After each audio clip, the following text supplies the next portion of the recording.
さて、例の1から例の5までいきました。これは日本独自のとか日本固有のっていう事柄に対しての疑いの面です。さて、例の5です。これは今日のタイトルの漫画ばかり読んでいると点々点にあたるものですね。この点々点にしたのは、ここに入るのはバカになるという言葉ですので、このバカになるって言葉を表立って使っていいだろうかと。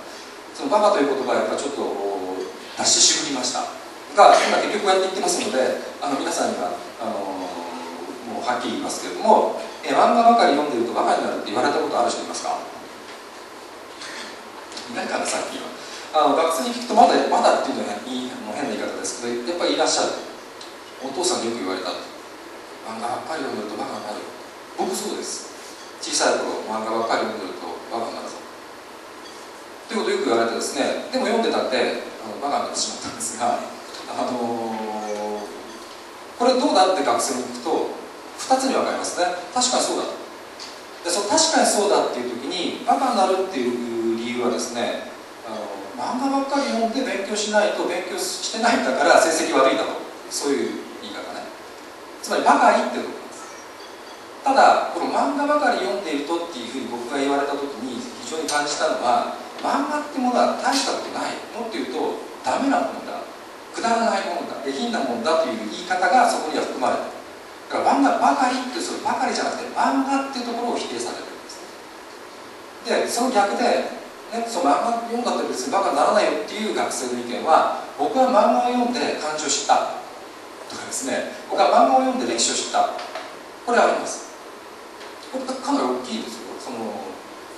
なんとか漫画の効果ってことを考えると、確かに漢字知ることできるし、で今のようにパソコンに向かって打ってると僕なんかも漢字力落ちてます。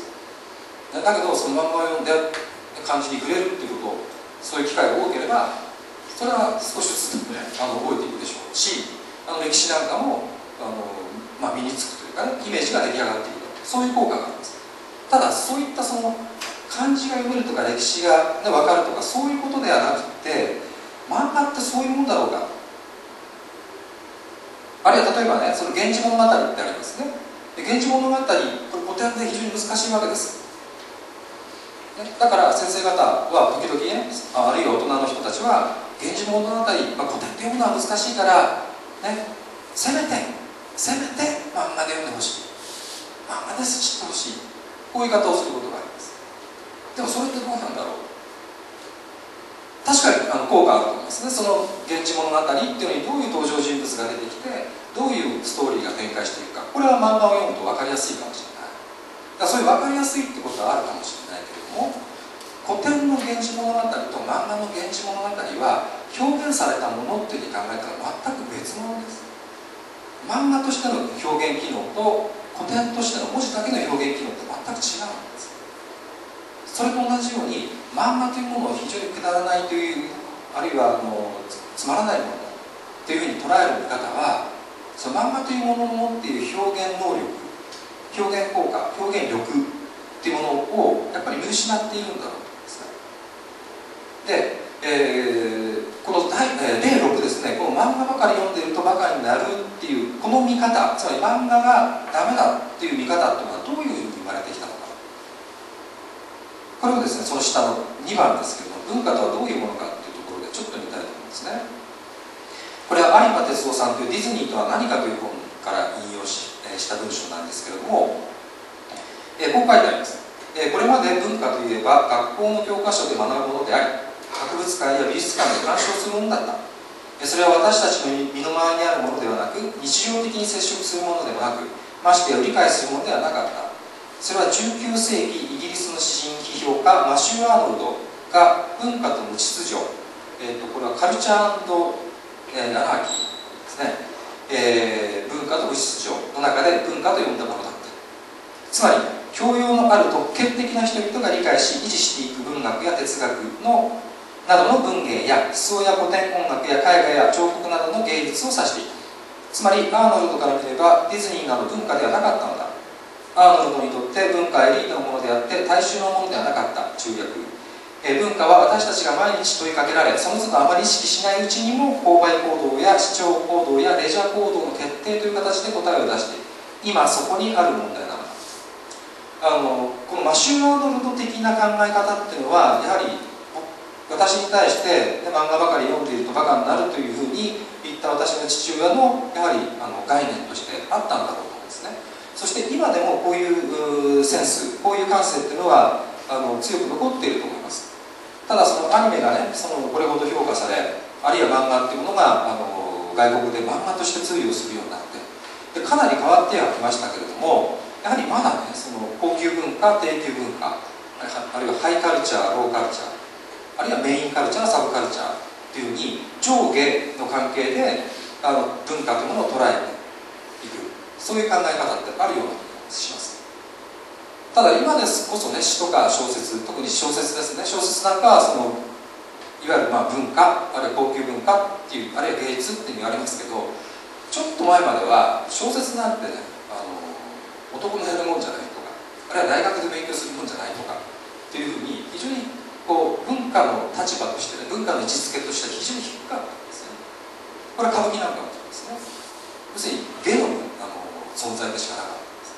たんです。だけど、ね、何年か我々がその歌舞伎に触れ、あるいは小説に触れっていうことを繰り返し営みの中で、生活の営みの中で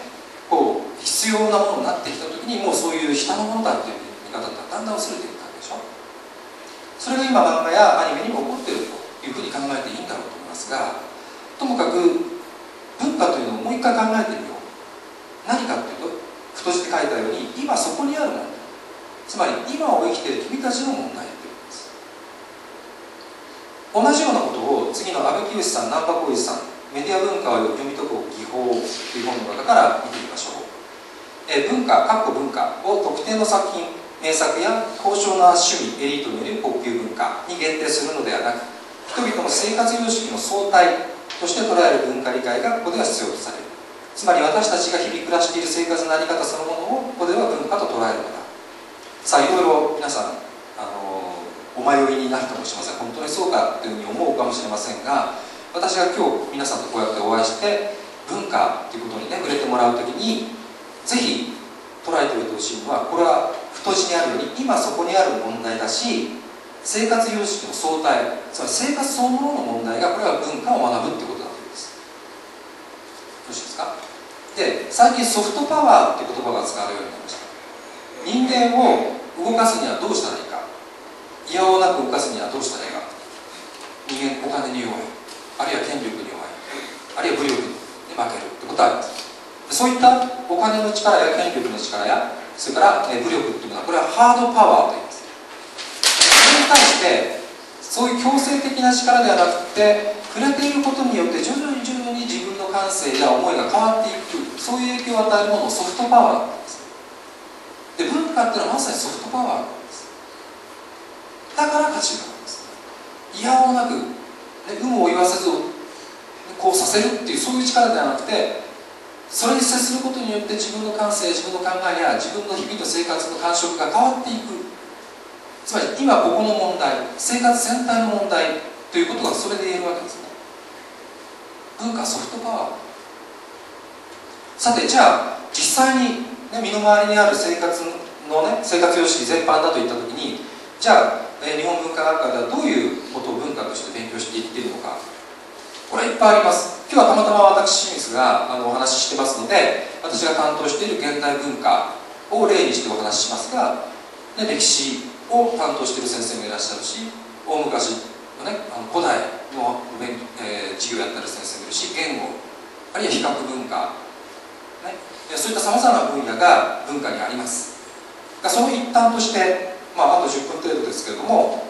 実際に授業で扱っているテーマですね、これについて少し触れて締めくくりたいと思います。で、そこに例を1から例6というふうに6つほど挙げましたが、これ全部もちろん説明しきれないと思います。一つ一つこれを説明するにも詳しくやろうとすれば、それだけで1時間2時間の授業を使います。あるいはもっと使います。ただ、それは今不可能ですので、その一端として、こんなふうなことでこういう視点で、取り上げてるんだよということを見ていただきたい、知っていただきたいと思います。